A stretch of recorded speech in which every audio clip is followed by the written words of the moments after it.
Hi friends, welcome back to సెసిస్ closet. ఇవాల్టి వీడియోలో అండి beautiful wedding gold silk saris చూపిస్తున్నానండి. టిష్యూ బై టిష్యూ వస్తుంది. బార్డర్లో వచ్చేసి మీకు ఫ్లోరల్ డిజైన్ వస్తుంది. బాటంలో అంటే డబుల్ బార్డర్ అండి. కింద బార్డర్ వచ్చేసి మామూలుగా మనకి రెగ్యులర్ వస్తున్నటువంటి బార్డర్, మధ్యలో వచ్చేసి మీకు ఫ్లోరల్ ప్యాటర్న్లో బార్డర్ వస్తుంది. చాలా బ్యూటిఫుల్గా ట్రెండీగా న్యూ లుక్ వస్తుంది. పైన బార్డర్ దగ్గర కూడా అయితే సైజ్ తక్కువగా ఉంటుంది. బాడీ అంతా కూడా అండి గోల్డ్ కలర్ వస్తుంది. పళ్ళు చాలా రిచ్ జరీ వీవింగ్ వచ్చింది.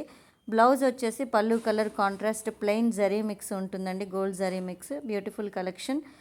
ఈచ్ శారీ వచ్చేసి 17,500 అండి. 3 కలర్స్ నేను షేర్ చేస్తున్నాను. బాడీ అంతా గోల్డే ఉంటుంది. బార్డర్ పళ్ళు బ్లౌజ్ వచ్చేసి ఒకటి పింక్, ఒకటి రెడ్, ఒకటి ఆరెంజ్ కలర్స్తో ఇచ్చారు. ఒక శారీకి మీకు బార్డర్ డిఫరెంట్ ప్యాటర్న్ ఉంది. రిమైనింగ్ 2 శారీస్కి సేమ్ ప్యాటర్న్, బట్ కలర్ మారుతూ ఉందండి. మరి ఏదైనా మీకు నచ్చితే నాకు వాట్సాప్ చేయండి. థ్యాంక్ యూ అండి. బాయ్.